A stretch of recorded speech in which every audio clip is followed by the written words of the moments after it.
अस्सलाम वालेकुम everyone, my name is Mohammad Bilal Amin and welcome to Padho aur पढ़ाओ। आज हम बात करेंगे क्राइम और डिवियंस के बारे में।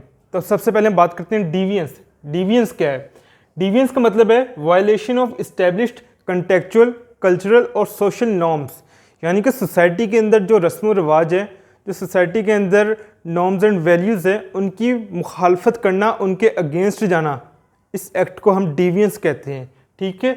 सोशल नॉर्म्स का क्या मतलब होता है? यानी कि सोसाइटी ने जो म्यूचुअली मिलकर रूल्स एंड रेगुलेशंस बनाए होते हैं, जो standards of good and bad बनाए होते हैं, स्टैंडर्ड्स ऑफ मोरालिटी बनाए होते हैं, उनको हम सोशल नॉर्म्स कहते हैं। इनके अगेंस्ट जाना डिवियंस कहलाता है। ठीक है।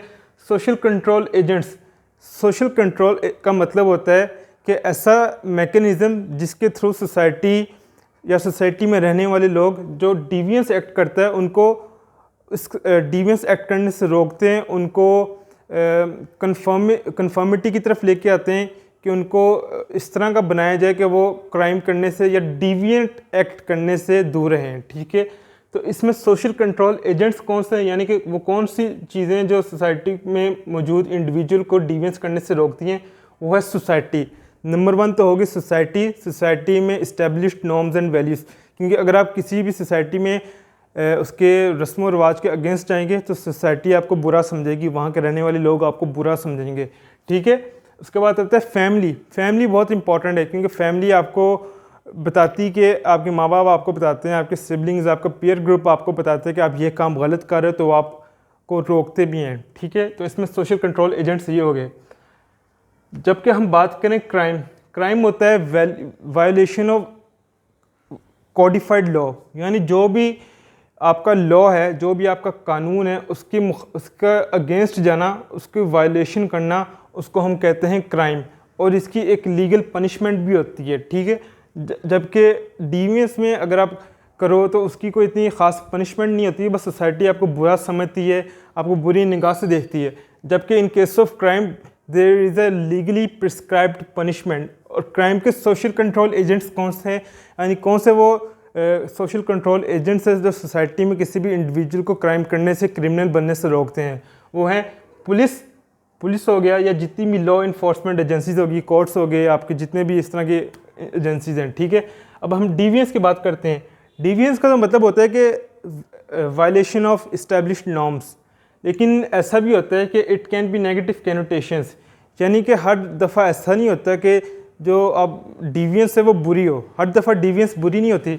Deviance can be positive. ठीक है। पॉजिटिव डिवियंस भी हो सकती है। कैसे कि फॉर एग्जांपल अगर किसी सोसाइटी के अंदर ये नॉर्म है, जैसे कि सिंध है, सिंध के अंदर कई इलाकों में, सिंध के अंदर कई बैकवर्ड इलाके हैं, वहाँ पे लड़कियों को तालीम हासिल करने की इजाज़त नहीं है, वहाँ उनको स्कूल जाने की इजाज़त नहीं है। तो अगर लड़कियाँ वहाँ स्कूल जाने की कोशिश करें, या कोई लड़की उठ के उनसे अपने तालीम, अपने हक़ के लिए आवाज़ बुलंद करे, तो उस सोसाइटी के अगेंस्ट होगा। लेकिन असल में अगर हम उसको देखें, दूसरे पर्सपेक्टिव से देखें, तो वो एक अच्छी चीज़ कर रही है।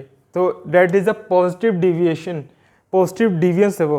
और जब पॉजिटिव डिवियंस होता है, कई सोशियोलॉजिस्ट के मुताबिक वो एक सोशल चेंज लेके आता है, एक पॉजिटिव चेंज लेके आता है सोसाइटी के अंदर, कि सोसाइटी के अंदर जो गलत रस्म व रिवाज है उसको तोड़कर एक ऐसा मुस्बित सोशल चेंज लेके आता है, एक पॉजिटिव सोशल चेंज लेके आता है। ठीक है। For example girls going to school. ठीक है। उसके बाद यूज़ ऑफ टेक्नोलॉजी, शुरू में कई इलाकों में टेक्नोलॉजी में मोबाइल फ़ोन को इस्तेमाल को और इंटरनेट के इस्तेमाल को बहुत बुरा समझा जाता था। उसको ऊपर पाबंदी थी कि इन इलाकों में, वहाँ बड़े कहते थे कि आपने मोबाइल यूज़ नहीं करना। जबकि आज देखें हर बंदे के पास मोबाइल है, और इससे किस तरह तब्दीली लेके आया, किस तरह रेवोल्यूशनलाइज हो गई है, हर चीज़ डिजिटलाइज हो गई है। ठीक है। तो डिवियंस है, डिवियंस इज रिलेटिव। रिलेटिव का मतलब है it changes from society to society, यानी कि कुछ रस्म रिवाज अगर पाकिस्तान में, कुछ नॉर्म्स एंड ट्रेडिशंस, वो ऐसा हो सकता है कि वो जो कुछ रस्म रिवाज अगर पाकिस्तान में वो डिविएंट एक्ट्स हैं, वो यूरोप में वो डिविएंट एक्ट्स ना हो, वहाँ पे वो नॉर्मल सी बात हो। ठीक है।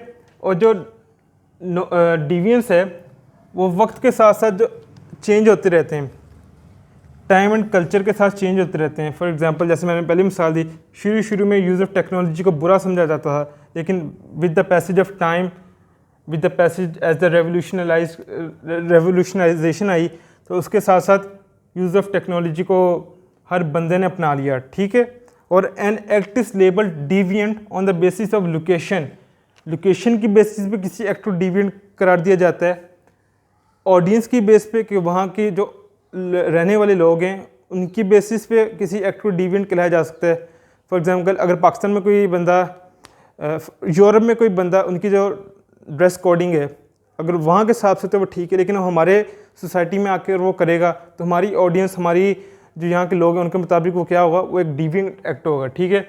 And individual committing that crime, that act, ठीक है। यानी कि ये भी बहुत इंपॉर्टेंट है कि कौन इंडिविजुअल वो काम कर रहा है, उसकी बेसिस पे उसको डिविएंस करार दिया जाता है। फॉर एग्जांपल अगर कोई गरीब कोई ऐसा एक्ट करे, उसको कई ऐसे होते हैं कि उसको डिविएंस समझाता है, लेकिन अगर वही काम कोई पावरफुल, कोई पैसे अमीर बंदा करे, उसको डिविएंस नहीं समझा जाता, ठीक है। ऐसे ही कई केसेस हैं जिसमें कोई एक्ट अगर मेल करे तो उसको डिविएंस नहीं समझा जाता, अगर वो फीमेल करे तो उसको डिविएंट एक्ट समझा जाता है। अब जो क्राइम है वो भी रिलेटिव है, it also changes from society to society. यानी कि अगर कुछ ऐसे एक्ट्स जो पाकिस्तान में क्राइम है वो ऐसा हो सकता है कि वो यूरोप में क्राइम ना हो। तो criminal acts also vary from society to society, time to time, ये भी चेंज होते रहते हैं। फॉर एग्जांपल अल्कोहल ड्रिंकिंग जो है ये पाकिस्तान के अंदर तो इट इज़ द क्राइम, ठीक है, but in European areas, in western countries वहाँ पर इसकी खरीद फरोख्त भी होती है। वहाँ पे आप पब्लिक के अंदर चाहे ड्रिंकिंग करें तो वहाँ पे क्रिमिनल एक्ट इसको नहीं समझा जाता, ठीक है। Crime also varies from society to society, ठीक है। अब जो क्राइम है इसको दो मेजर हिस्सों में क्लासीफाई किया गया, it is classified into two major portions. पहला है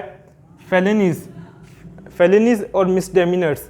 फेलिनीज का मतलब होता है कि जो मोर सीरियस क्राइम्स हों। फॉर एग्जांपल अगर आपने मर्डर किया है it will be a Fellini, ठीक है, और इसकी सज़ा क्या होती है, लाइफ इम्प्रिजनमेंट, सज़ाए मौत हो सकती है। और जो बंदा इस तरह के फेलिनीज को कमिट करता है, मोर सीरियस क्राइम्स को कमिट करता है, उसको फेलन कहा जाता है, ठीक है। और मिसडेमिनर्स वो होता है कि less serious crimes, for example अगर आपने ट्रैफिक वायलेशन की है, अगर आपने कोई इस तरह का छोटा मोटा क्राइम किया है, उसको मिसडेमिनर्स कहा जाता है। और इसकी सज़ा क्या होती है कि आपको जुर्माना कर दिया जाता है, आपको फ़ाइन कर दिया जाता है, ठीक है। These are the punishments for misdemeanors. और जो मिसडेमिनर्स करता है, जो इस बंदे को कहते हैं मिसडेमिनेंट, ठीक है। तो भाई ये था कुछ फ़र्क डिविएंस और क्राइम में।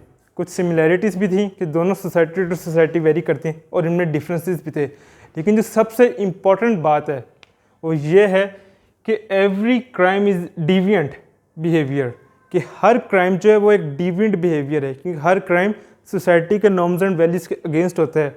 But not every deviant behaviour is crime, लेकिन हर डिविएंट बिहेवियर क्राइम नहीं है।